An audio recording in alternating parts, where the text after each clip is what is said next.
UP में इज्जत हमारी है जी। यूपी में इज्जत हमारी है जी। यूपी में समधी के बहना अजर करे जाली बाजार करे जाली। कोई आल धरेला कोई गाल धरेला, क्यों लंगा उठाए धक्का धक मारेला। यूपी में इज्जत हमारी है जी। यूपी में इज्जत हमारी है जी। यूपी में तिल करुन के बहना अजर करे जाली बाजार करे जाली। कोई आल धरेला कोई गाल धरेला, कोई लंगा उठाए धक्का धक मारेला। यूपी में इज्जत हमारी है जी। यूपी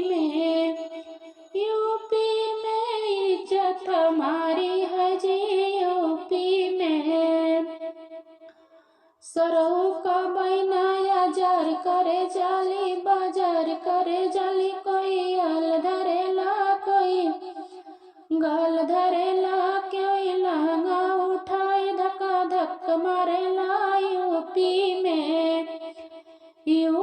में इज्जत हमारी है जी। यूपी में इज्जत हमारी है जी। यूपी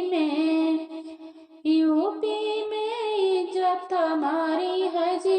यूपी में समधी का फुआ अजर करे जाली बाजार करे जाली। कोई आल धरेला कोई गाल धरेला, कोई लंगा उठाए धक्का धक मारेला।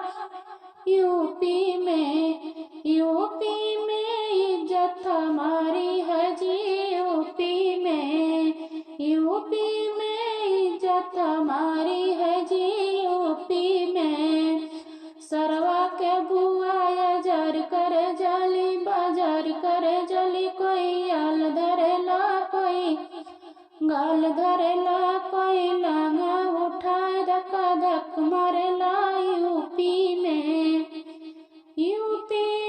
इज्जत हमारी है जी। यूपी में इज्जत हमारी है जी। यूपी में इज्जत हमारी है जी।